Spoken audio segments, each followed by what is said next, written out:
Stories of Vermilion, Oral History Series, presented by the Vermilion Area Archival Society in collaboration with the Vermilion History Museum and the Ritter Public Library. My name is Rich Tarrant. I'm the curator of the History Museum. This program is going to be videotaped, so please turn off your cell phones. Our guest tonight, I don't think I know him too well here. These guys are a little older than I was when I went to school, but I remember them quite well. These kind of guys you looked up to. I don't know what happened in the meantime. But tonight we have Don Parsons and Doug Keith, who are going to give us their memories of the July 4th, 1969 flood, 50 years ago. Take it away, boys. Well, one of us is going to have to start, so I'll start. Some of these pictures, my daughter-in-law assembled a whole program of pictures from stuff that we have collected over the years. I'm not sure who took a lot of the pictures. I know that wasn't myself. This is a picture of Lee Holly's front yard here. His dad had put a steel wall up and to protect the house from the lake. This is a picture looking off of North Liberty Avenue.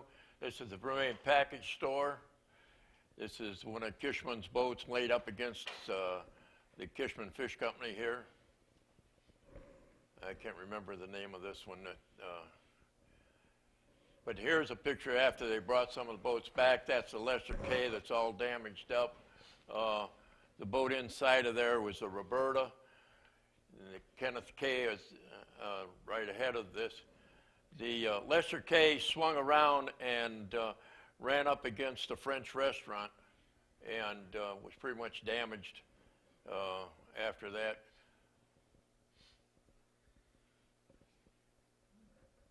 She was sold to a company in Cleveland, and she's now named Richard Kinkoff.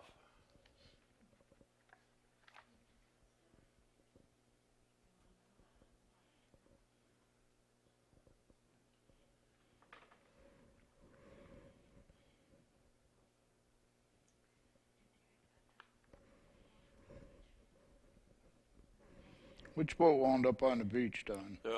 Roberta. The Roberta? I woke up in the morning on, I guess, the 5th of July, and about 4:30, 5 o'clock in the morning, it was just getting light, and she was just starting to wash ashore. I swam out to her, got aboard, and got her started, but I couldn't get her to move because sometime during the process of her coming down the river, a line wrapped up in her wheel. This is a picture of Riser's Boat Livery with my wife and I had just bought the year before. And the streetcar was where the store was in 67, in 68. And then we moved the store down to, I'll show it to you.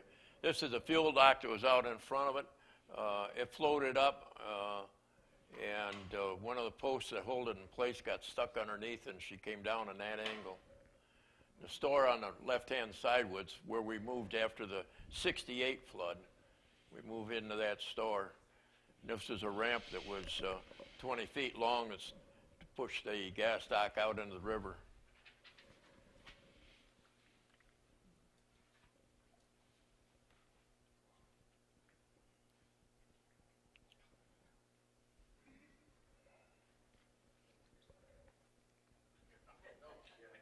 This is well after the water had gone back down again. It came up about 3 different times. We only lost 2 boats at our marina. One of them sank because the owner got down there during the middle of the night without us knowing and tightened the lines up. When the water came back up again, she just rolled over and sank. This is a picture of the store in our house. That's how Nancy and my wife got up and down the stairs. The stairway is over here on the left and it's washed away. These are part of the showcases that were in the store.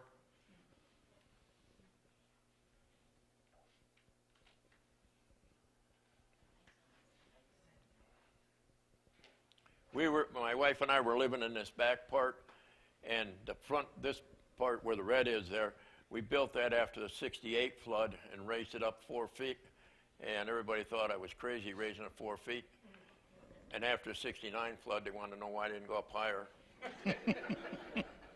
This is, the white things there were in the showcase, and they had sinkers in them.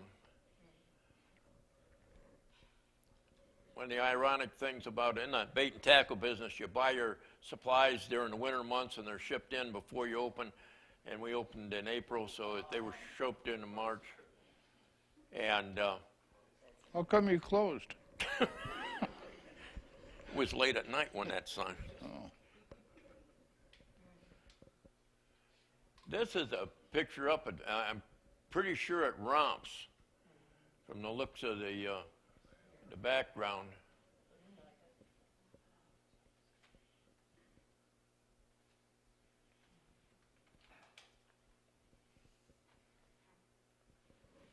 Yeah, this is definitely a picture of Romps there with a water tower. You can see all the linemen's down through there. Romps were the largest lineman dealer in the state.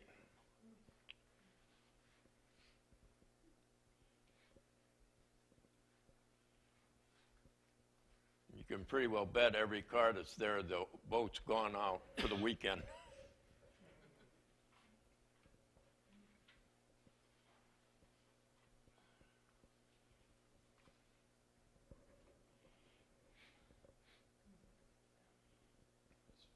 I think this is a picture at Riverside Drive, but I'm not sure.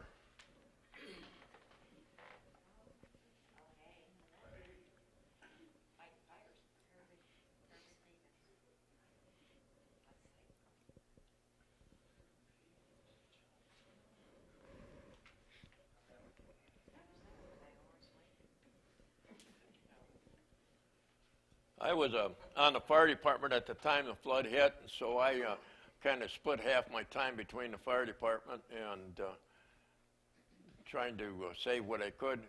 There isn't much you can save. Once it gets up so high, the best thing to do is just leave and let Mother Nature run her course, and then get back in and clean the thing up afterwards.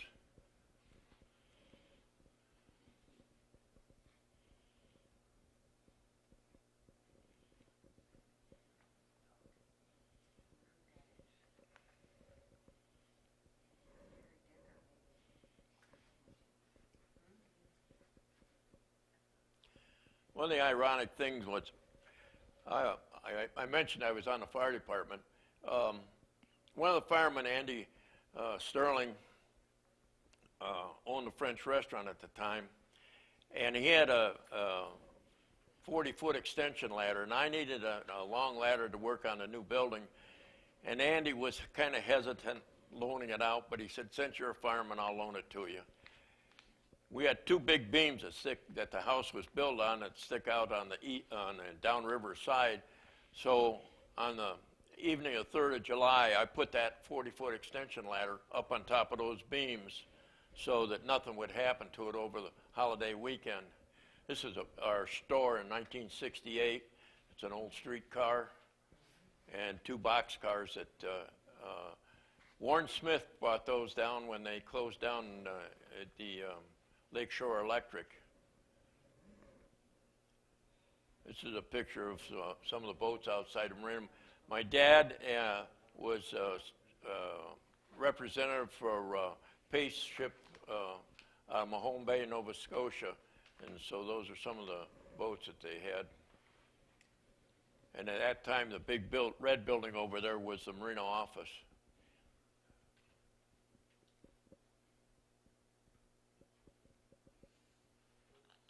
That car there belonged to one of our boat renters. I only rented boats twice at night to the same guy. Never had any problems. And Reiser, who owned the place before, always did it. So I said, okay. They were up at Chapel Creek fishing. And when it started to rain, they went underneath the bridge on Route 6. And they were hiding under the bridge, and they heard this tremendous roar. When they went to sit up in a boat, they hit the bottom of the bridge, so they thought, well, the water's coming up, we better get out. Before they could get to the lake, the boat end-for-ended, and they wound up in the lake. On the bottom of the boat, and somebody from Beulah Beach saw them, called the Coast Guard, and they had a helicopter fly down and pick them up. And that's the first time we knew that anything had happened to them, when the Coast Guard called, and my wife went and Lorraine and picked them up. This is well after the flood. We had the boats back out and up on hard. You can see all the people up on Liberty Avenue. That's Hayes, Ohio Station, where Jerry Pearl's office is now.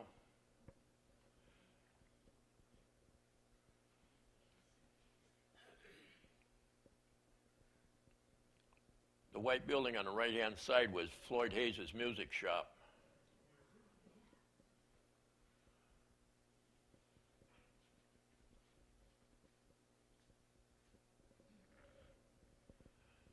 This is a picture after the flood. There's a crane working, and they're picking a car out that floated down the river.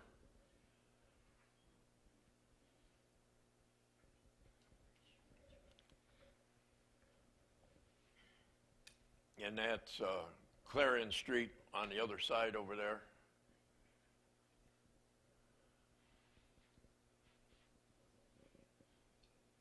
That could have been a frame off of a trailer or something like that.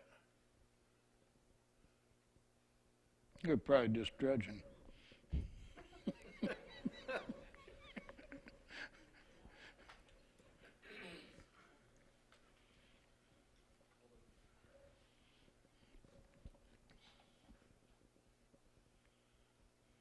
As you can see, there's no houses over on Park Drive at all. All the houses you see up there are on Portage Drive.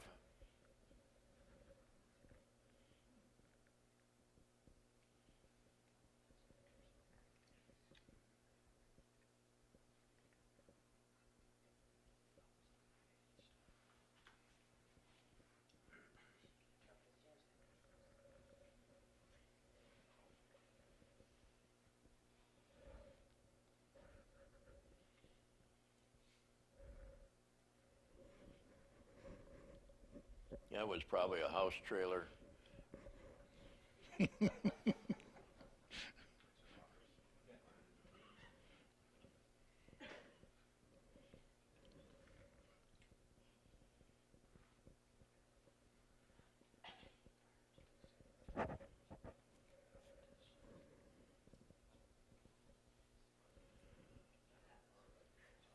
When they, any debris that was in the lagoons, because the lagoons are private owned, the waterway is open to the general public, and any boater can use it as long as they observe all the rules of navigation and boating courtesy.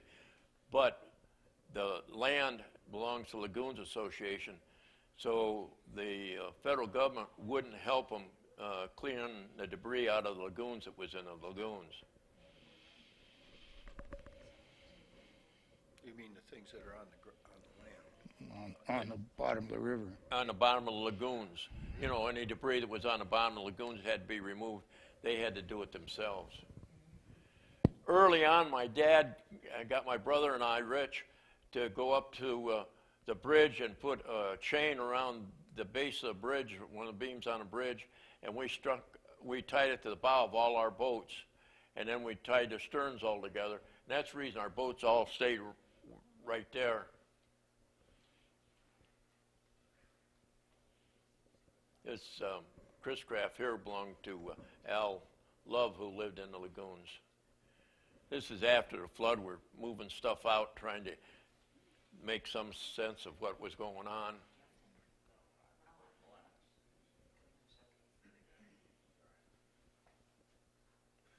It took us almost 2 months to clean the mess up and get back into operation.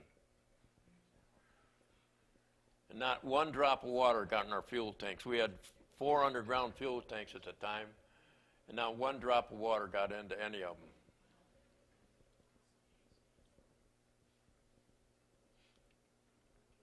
It's after the '69 flood, and we got rid of the streetcar and the 2 boxcars.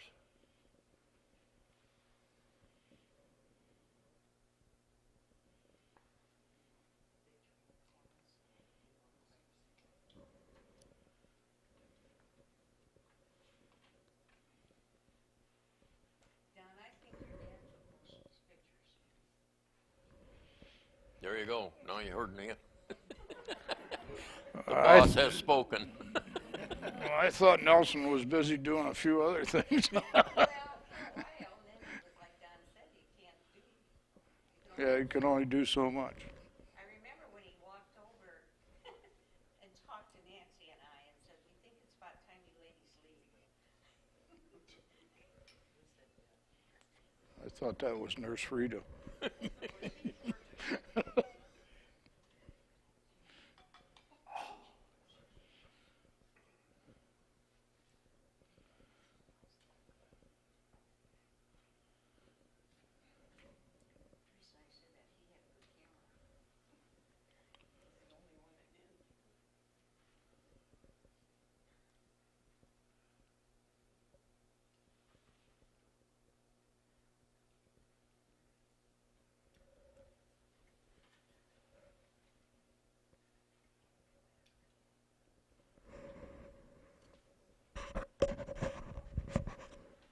I lived in Vermilion on the Lake when all this happened. I had just gotten out of Uncle Sam's submarine navy, and the group that we had our boat down at Parsons, and I worked for Parsons over the years, both fishing and doing woodwork and painting, etc. And the building that used to be, it was called the New Twine House. It was next to the bridge. And I woke up and went out in the garage for something, stepped in 3-4 inches of water, and came back in and put my oilers on and looked out, saw water coming down the driveway. And I was with a broom and shovel trying to make a gravel dam, keep the water out. And while I'm doing this, my wife hollered out the door and said, Rich just called and said, the boats are okay, but he chained them all to the bridge. I said, oh, okay. So Nancy was 9 months pregnant with our first child, and we got in the vehicle, and I took a 100-foot coil of line, and it was that building right there. No, that was a big building. A life jacket for each of us, and we got to the old Crystal Beach parking lot or Erie County bank building and walked across the ramps, which was not too high water at that point in time, across the bridge and down checking on the boats, and found Rich, and the water was, I don't know, maybe 1.5 feet. And Dean Osberg and Bob Johnson and most of the people that docked there had left on Thursday to go to Put-in Bay. They'd taken their boats. So everybody had a brand new 1969 vehicle at that time for some reason. And Bob Johnson had a brand new diesel Mercedes. So they'd showed me how to start it and what have you at one point. And I remember that Bob never locked his car, and he always threw the keys under the mat. So I reached under the mat, and sure enough, the keys were there. So I got in it, and I glued the glow plug and messed around, and finally got it started, and started to back up, and it quit. Did this about 3 times, and eventually I backed it up the hill and parked it at the top of the hill. And that was the only car we saved. Rich came down with a tractor, and he said, well, we'll pull, I'll get underneath the back of them with the forks, and you steer. So I said, well, they're all locked. We started with Dean Osberg. He had a new 69 Chevy station wagon. So I broke the little vent window and got the car open, got in, of course, no keys. And that was the first year when the gear shift and the steering wheel all locked when you took the key out. So you couldn't turn the wheel, you couldn't shift into neutral or anything. So Rich picked the back end up, and the tires on the tractor kept spinning. And obviously we couldn't go anymore. So we quit rescuing cars and switched to tying down cradleless boats and anything we could get a hold of. That building that was in that picture there is where Red Clay, or where Quaker Steak and Lube is now. Fath That Hours. was Fath Hours. Fath Hours Marina across the river.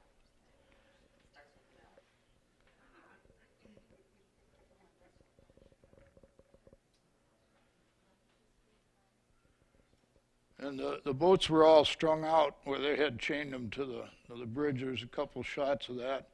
And the boats and the docks, the weight of the boats had carried the docks away, and everything fell into a line like a ladder folding up. And they were just strung out against the wall. So I was able to get on our boat, which was the keelin was a wood Pembroke, and I started it, checked the bilge pump, and everything was working well. And there was another fellow on a 26-foot east wind, which Nelson had sold him, and it had a single-cylinder engine in it, and he's got the engine going, and he's going to untie the line, and he's in the middle of the pack, and he's going in the lake. And I said, no, you're not. We had some words, but he eventually shut her down.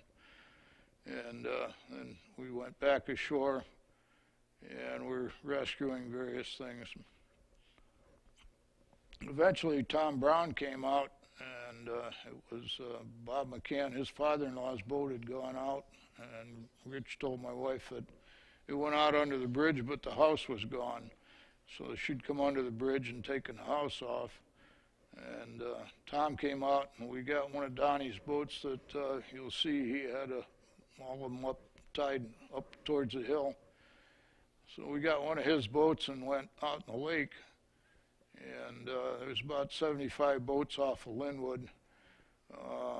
Someone out there was getting the boats and dropping the anchors and trying to save them and checking them. So we went out there, and Bob's boat was there, and they'd anchored it. We checked it; it wasn't leaking or damaged, except the house was gone. And then we tried to come back up the river. We had that 10-horse wide open between the jaws of the pier, and we were going backwards. And Tom Mose, are you here? Yep. Whose wooden boat is that? The Shepherd. Yeah, the Shepherd. That's what I was going to say. It was that was your Shepherd? How have you done? Okay. That cruiser there is called the Helios. That belonged to Eric Schrock from Lorraine. He had the gas station on Broadway right across from the Lorraine Journal. Right. Eddie Solomon always said, I know how to start a fire. How do you start a flood?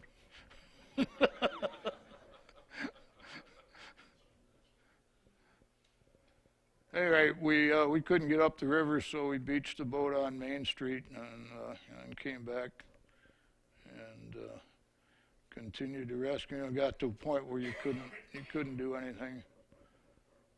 That's Fathauer's building right there. Isn't Yep. It? Yeah, that's all Fathauer's. That might be Herman's. Yeah, it's Herman Beschner's. That's Herman Beschner's Lyman right there. This is a picture of Vermilion power boats. It's when the office was up front. Of course, Snell Fisheries and then Romps. Romps building was brand new at the time. They built it after the '68 flood. This was Glenka's, right? Yep. Yeah. Al Glenka's.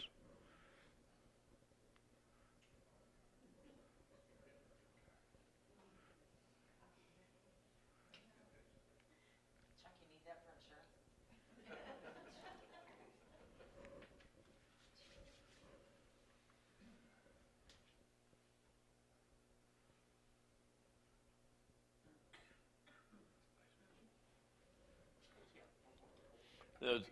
Looks like piling. That's a wooden dock that's just raised up on the outboard end.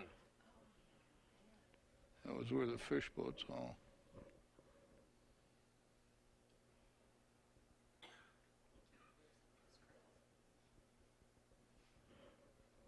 That was the block building where I basically worked on woodwork, and the blue hull there is Keelan. That was our boat. And she came down on top of a brand new Chevy Nova. And when the water went down, there was a piece of blocking under the stem. There were 3 wooden docks piled up on the starboard side. And port side was sitting right dead center on top of that red and white Chevy Nova. You could see the propeller through the windshield. And there she is. There she is looking this way. And there wasn't a scratch on the boat.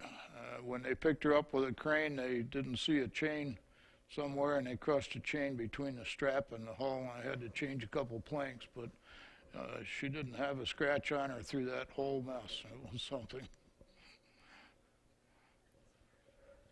When the peak of the flood was on, my dad had the foresight of getting hold of D.L. Page out of Elyria, who had a crane operation, and they rented out cranes, and he hired a crane, and they came over and looked the situation over, and they told him, well, we got a crane that'll do most of it, but we won't have a crane that do all of it. And so my dad got a hold of Normando and Jevons from Birmingham, who had a construction company, and they had, I don't know, a 75-foot stick crane that they brought down, and they parked it on top of Liberty Avenue.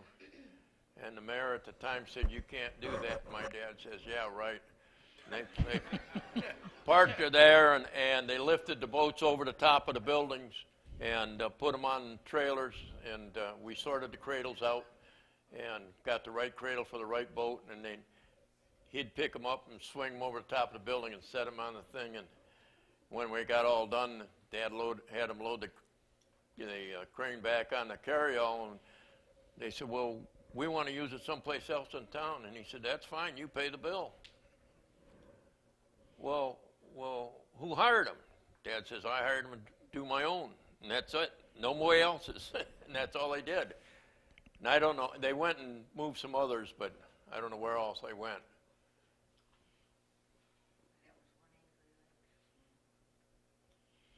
Well, the next day, that was flat as a pancake. It was unbelievable how calm the lake was the next day when we went out the river and all the boats were off of Linwood. It was just unbelievable how it had changed. You can see how the water has breached all the way up to the houses on the north side of lagoons.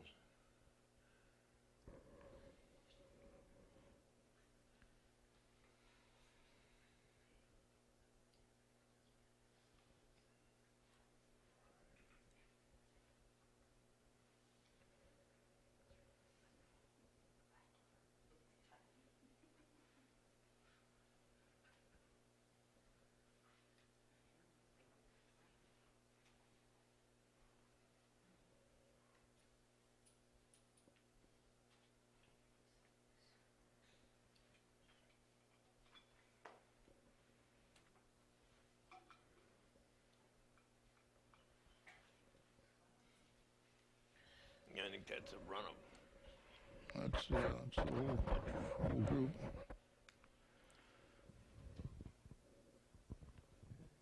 Did you have insurance? Are you kidding? There was no insurance in those days. Vermilion was supposed to be the first city in the United States to have flood insurance after the '69 flood. They came up with it. Now, if you have a mortgage or anything on your property and you're in the flood zone, you got to have flood insurance. How about the fish dogs?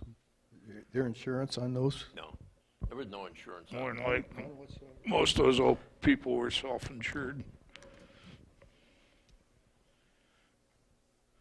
End of the story before the water went down. As I said before, Nurse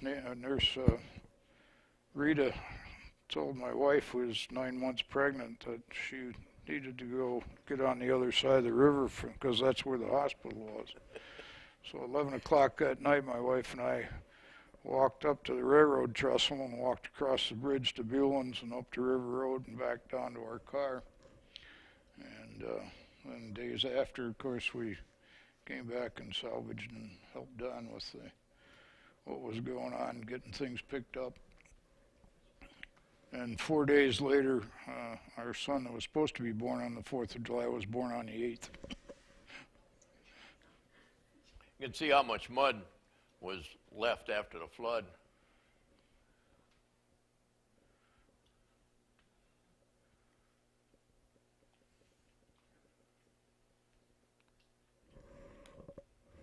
You're back in business in September? Yeah, we I think about the 1st of September, we got back in business. We had bought our supplies, and the doors and the boathouse swung out. They were like an awning door that swung up in the air. And, of course, I let them free to float in and out, knowing that if you tied it down, that it would damage it. And our stock of lead sinkers was on the floor. So, you know, why have them high? Have them down low and all that weight was down there. And then we had, in those showcases like that, we had bobbers and stuff like that. And we had 12 gross of bobbers, and the bobbers all stayed because they floated up on top of the water, and the awning door kept them in the building. The current going across the floor swept the bottom of that showcase and everything out, and all lead sinkers went in the river. How was business after this in September? Fishing was good. Fishing was good. We had good, I don't know, it's one of the Lymans that we used to rent. We had 12 Lymans and 12 aluminum boats. We had, my wife's brother lived in Bern, Indiana, and he and a couple of his Mennonite buddies had been out and gone fishing out of place in '68. And when they heard about the flood, two of those families, wife and husband, packed up in Bern, Indiana, and came and helped us clean up.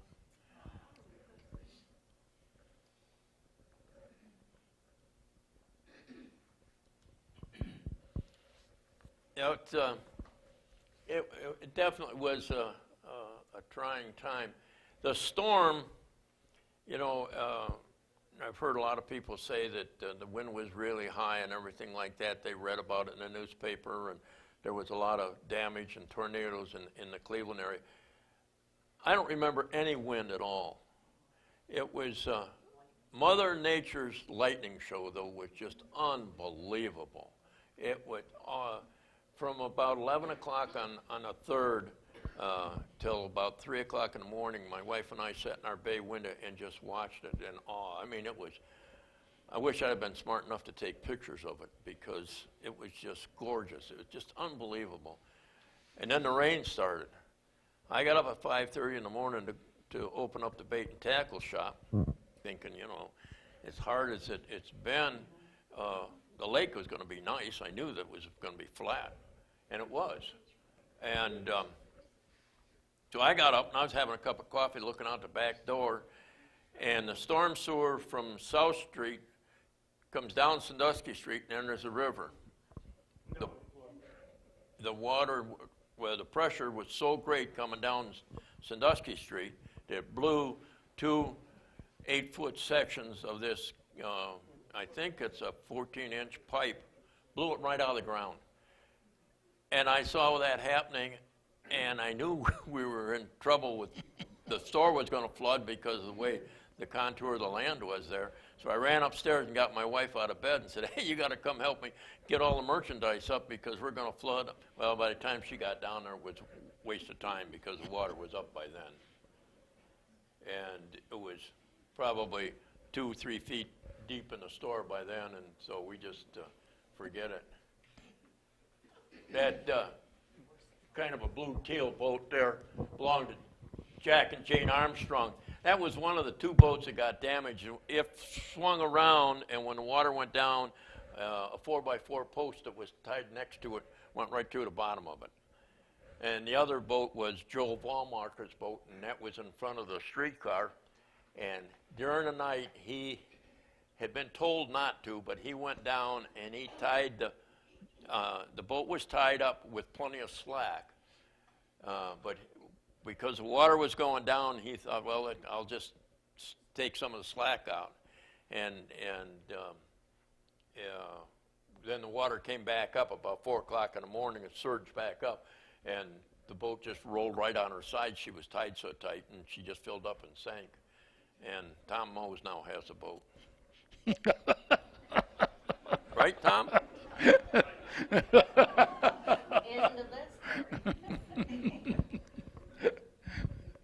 Tom get a lot of business out of this? He's a rich man. Tom was pretty young in those days. His dad was running the place. His dad and a gentleman by the name of Louis Horvat. They're probably still fixing boats. Tom has an interesting story. Tom was gone. He was an officer in the Coast Guard. He was out in the middle of the Atlantic. And once a week, the radio men would take stuff off the news, off the radio news, and make a newspaper, print a newspaper. Then it was distributed to the ship. And right after July 4th, the headline was, and this was the headline in the paper, Vermilion, Ohio decimated by flood. That is all there was. So you can imagine what I thought when I read it. That gallon of water there was my mother. She was probably coming to tell Nancy and Karen to get out of the house. I think that boat there was Paul Meisels, was the old finance director from town. Who's the wooden boat? That was Joel's boat. From Linwood? Yep. Yep. No, not the Big M. That's a 1932 Dart. Yeah. See? 18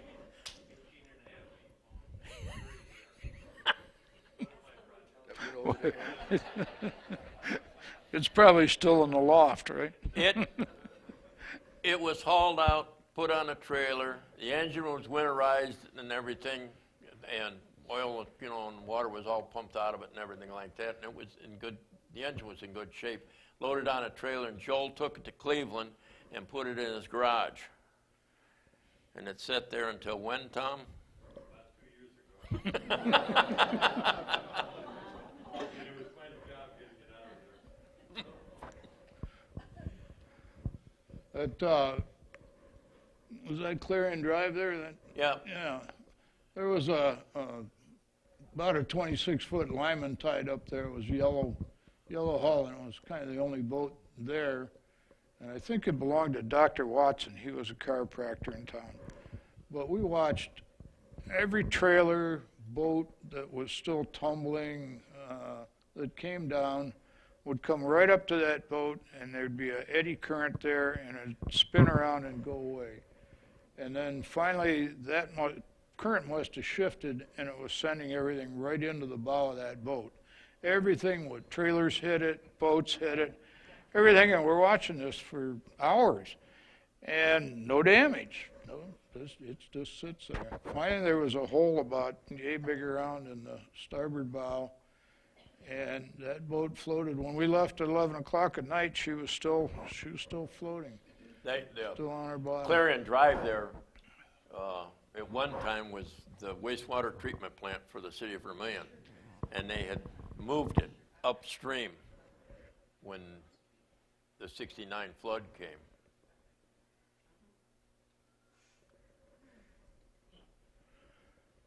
When Tom and I went in the lake, we went down the river with the current, and of course we were headed up current, and just kind of backed out down, and we got turned around when we got between the two lights. And you could go out maybe 500 feet, and this brown water, and the lake itself was like this carpet, that smooth. And there was a drop-off of about 6 to 8 inches. And the river went out, and it just had like a ledge almost. And we dumped over this ledge in order to get out of that and back into it. It was unbelievable. And the stream went out. There was no detached breakwall. So it went out, and it went east, and it went west like a tree branch is going out and flowing. It was very beautiful.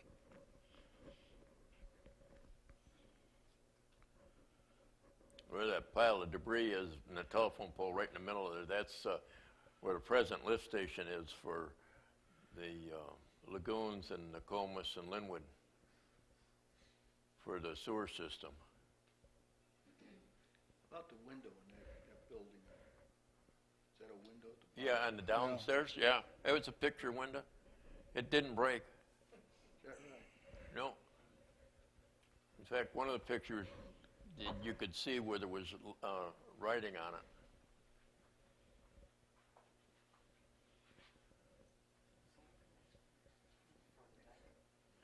You can see the door hanging up by the chain hoist there.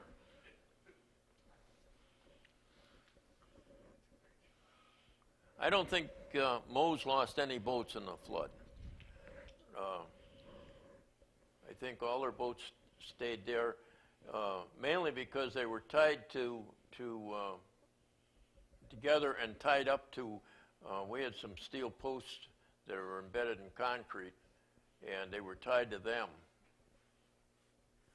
What they kept doing over at the yard, I guess, was they kept nailing 2x4s onto the existing dock posts as the water went up. Let them ride up on. That they were really confident that would get no damage with my Uncle Nelson's boat, which was tied under our small hoist.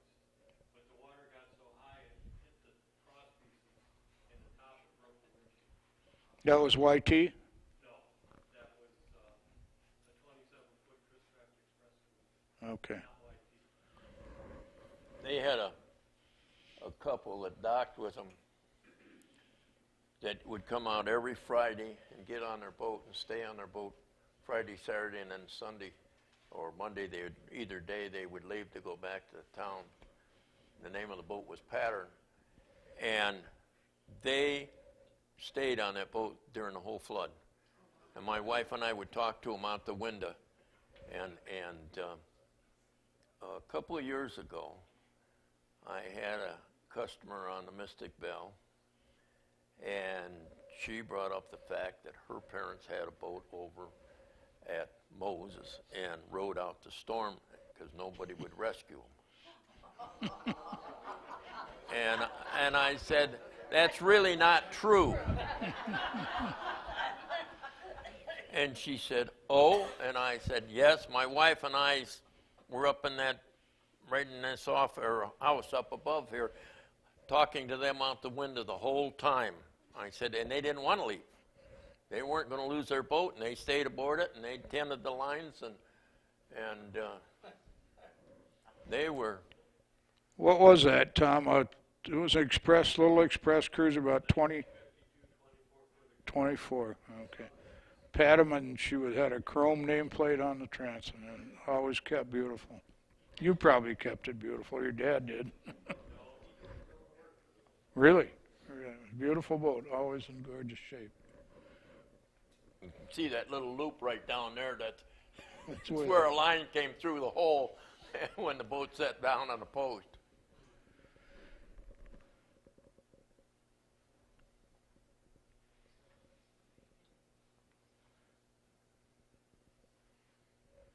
Is that the helicopter? See, there's a helicopter, is that? Right in the middle. Yeah. Right above the house. Okay. That's what I was hoping to see. Right there, yeah. Yeah. Thank you.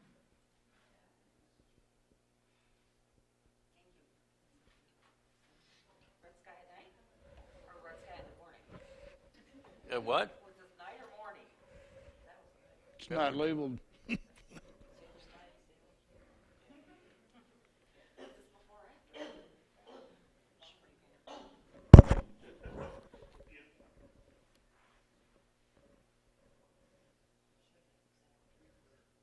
How many boats do you think were lost? What? How many boats were lost out of the sailor? I don't know. I never heard. I heard roughly over 200, but most of them were from Valley Harbor that hit the railroad bridge before they ever, once the water got up so far, they just come down and go to kindling. The boats below the bridge all pretty much survived. You see any of the cottages come down? Yeah. Some of the cottages, trailers.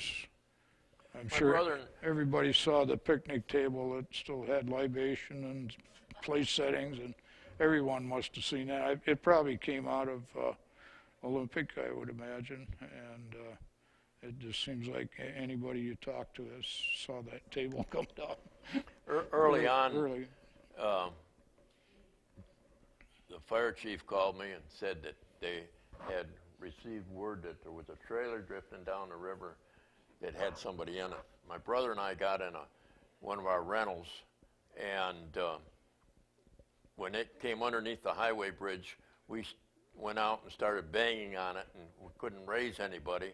Then we got the bright idea that we could put a line on it and slow it down and swing it up on shore somewhere. Well, that didn't work out.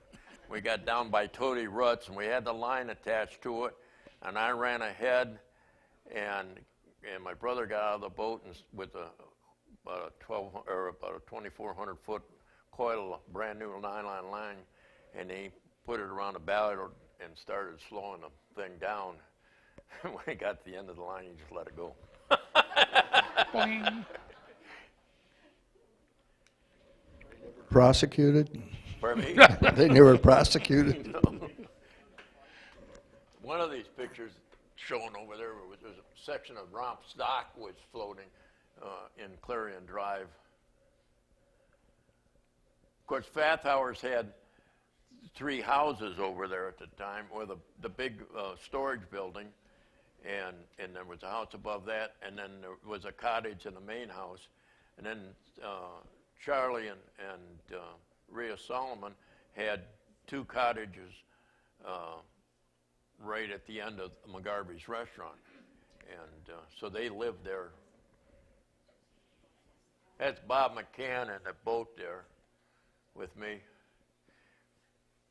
And this is, the water is going down at this point because that boat's covered with tarp, and I'd put all our motors and gas tanks in that boat and floated it up there when the flood was going up, and you can see all our rental boats tied up.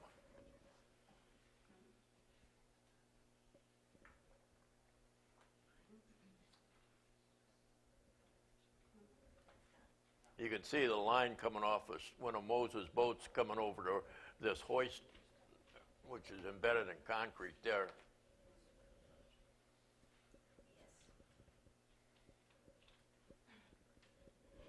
Do you have any film on George Phillips making that rescue where he got the congressional medal?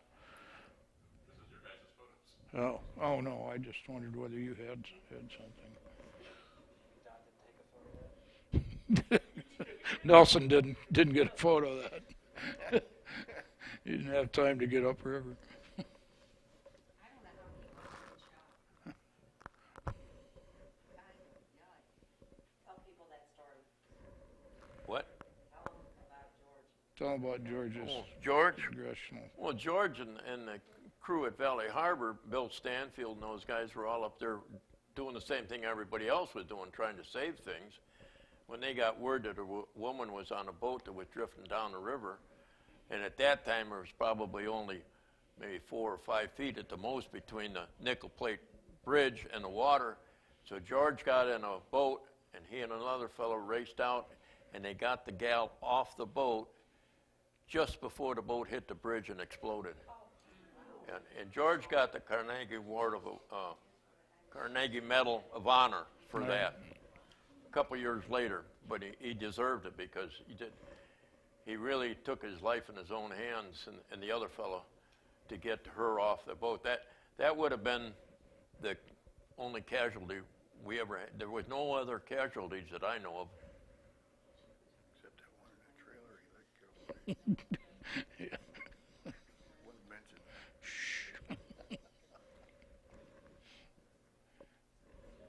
Yes? Is there no pictures of the breach of the West Pier? There was no breach of the West Pier, just the water went over it. Yeah. The water breached it, but the, There was 340 feet washed out on the West Pier. When the water swung around by the waterworks, and the waterworks had, was shut down for a while because there was water in that.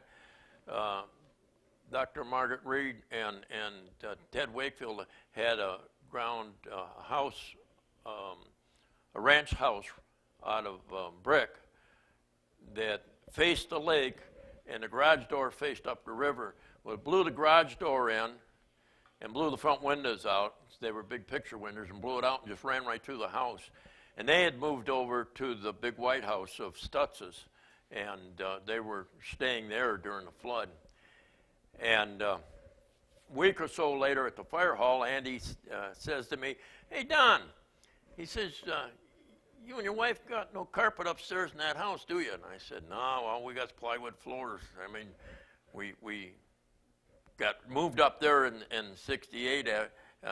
We got moved up there in 69 because of flood, but we'd only built it in 68, and they only gave us a little bit of money after the 68 flood. The SBA would only loan us a little money. We hadn't even made our first house payment yet. And we bought it on the 2nd of January, and on the 26th or 28th of January, we had an ice jam and tore the front half of the house down. But anyhow, so I said, wow.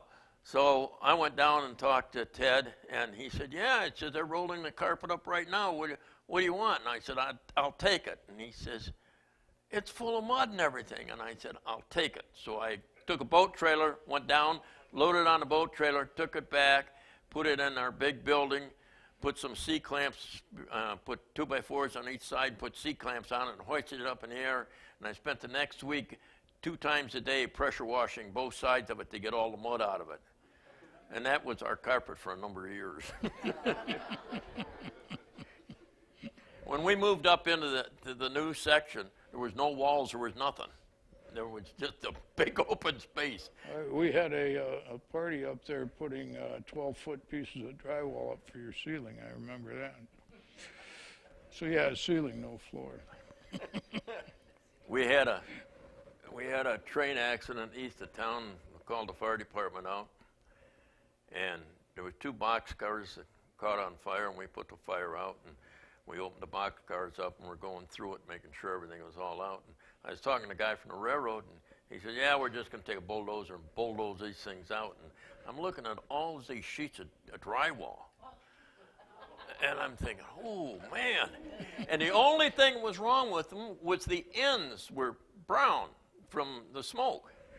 And I said, well, could somebody use those and take them? And he says, you want them, you get them out of here by tomorrow morning, because tomorrow morning the dozers will be here to get it. So I got a bunch of guys from the fire department with pickup trucks, and we went down and we got these 12-foot sheets of half-inch drywall. And we took it all back and we put it upstairs and stacked it on the floor, and then I had a couple different parties, and the wife would make sloppy joes and plenty of beer, and there's a few holes in the drywall.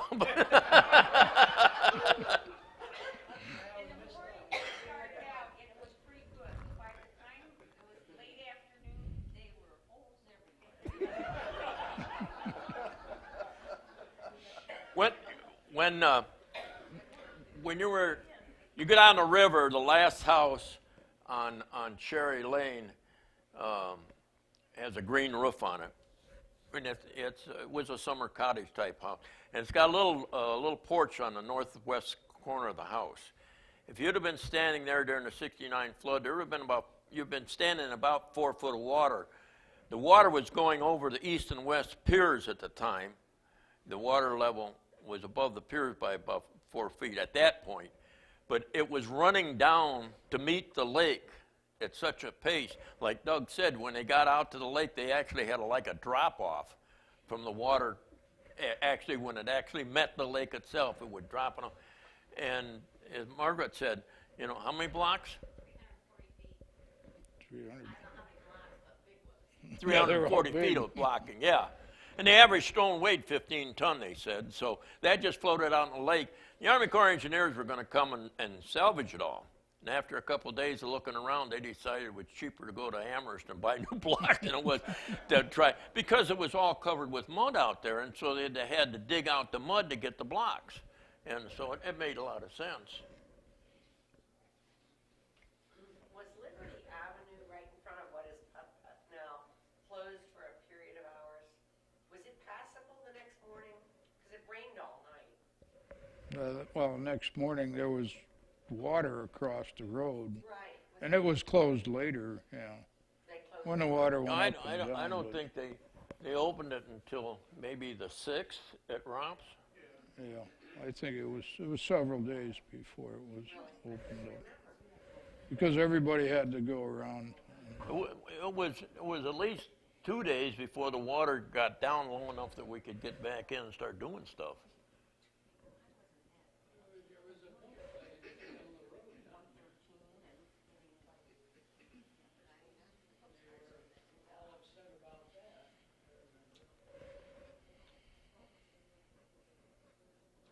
What hour of the day were most of these pictures taken?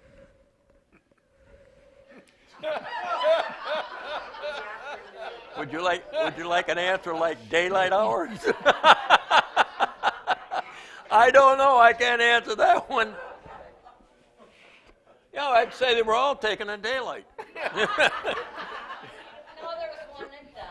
There was one at dusk. Pardon me? One at sunset. It could have been sunrise. Nancy and I think it was, What? I think it was earlier in the morning, like, well, maybe around 10, 11 o'clock, 12, somewhere around there. It wasn't that much later, I don't think. That's when the river was really, Well, some you can see when they, when people are standing in the water where he had his boats tied up and everything, and it's not, it's not up. Well, when the picture of Rita, it was up to her waist almost. Yeah. well, I think that was afternoon. Right. That was early then. Yeah. I mean, Time. It's time. I know we had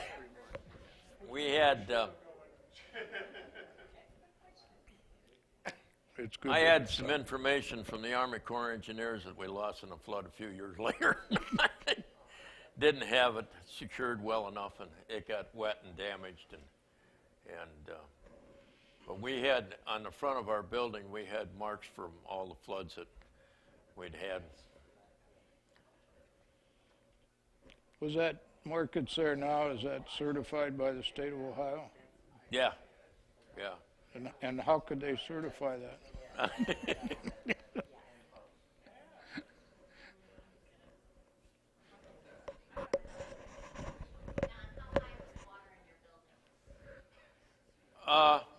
Well, see that door there? It's about 6 inches short of that door. We had, in the white half over here, we had about 12 inches of water in what our living quarters were at the time. Second floor.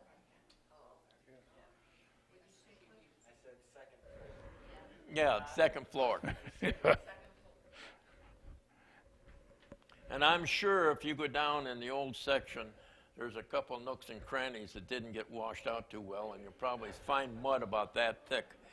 And when you break it up, it's like talcum powder. It's so fine.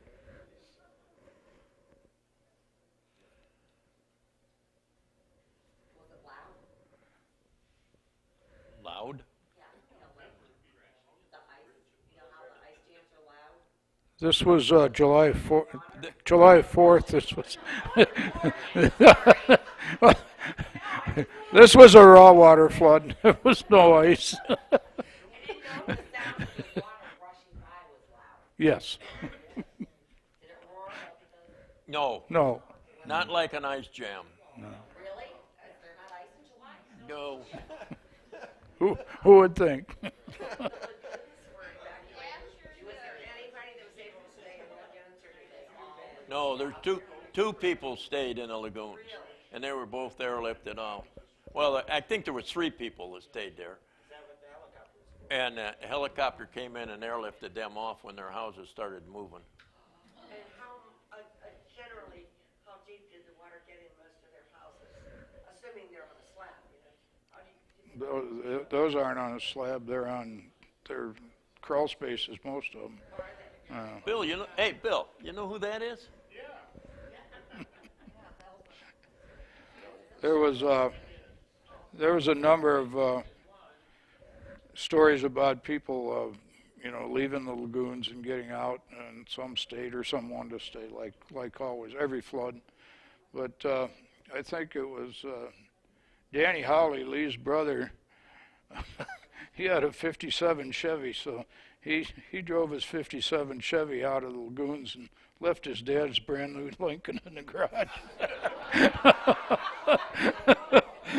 '57 Chevy is a lot lot more important to him than that Lincoln. I remember standing on the hill watching the people leave Portage, and their cars, they had arms out all the windows, holding all kinds of things on the roof of their cars, just crying and sobbing. It was terrible. Pictures, boxes, cases, crates. That young lady back there. Yeah, I'm Donna Strudmatter, and my husband Leo was the superintendent of water at that time. In Pennsylvania for the 4th of July, and we're coming home on the 5th. And at that time, you had to get off at Baumhart Road, and so we get up to the end of Baumhart Road, and we had just been listening to the radio, and it said, Vermilion Water Department flooded, no, we said, oh, that's impossible. That cannot be true, that's got to be wrong. Well, we get up to the end of Baumhart Road, and there's the National Guard. And we had to show identification to prove that we lived in Vermilion. So they finally said, okay. At that time, we lived up on High Ridge Road, so we were high and dry. And as soon as he was rushing in the house, and he calls the police department, and he said, I have to get to the water department. How am I going to do that? So they gave him, and he says, well, be at the top of Linwood Hill and such and such a time. So he packs a bag of clothes. He said, I don't know when I'm going to get home again. And so I took him down to Linwood Hill. And I don't remember now what the vehicle was, but it might have been something from I don't know, were there National Guard vehicles or anything around it? Anything. It was really big and high. And he gets in and he goes and he's gone for several days. I don't remember how long, but the pumps were all underwater, which he said was impossible. That could have happened. They had to take them all apart, redo, get them all right up and do all that stuff before the water could be put back online. Tried to get him to come here tonight, but we golfed 18 holes today and went to dinner. And you know where he is. He's sleeping on the couch.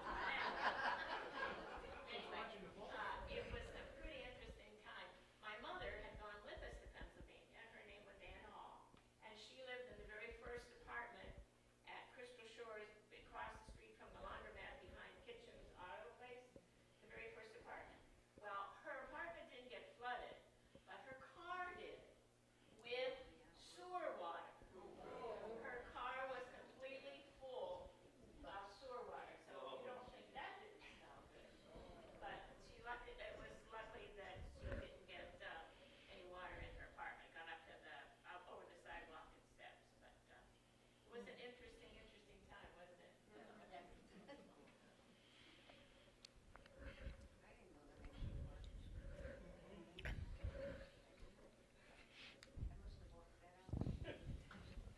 You guys have, Yeah. You done? Yeah.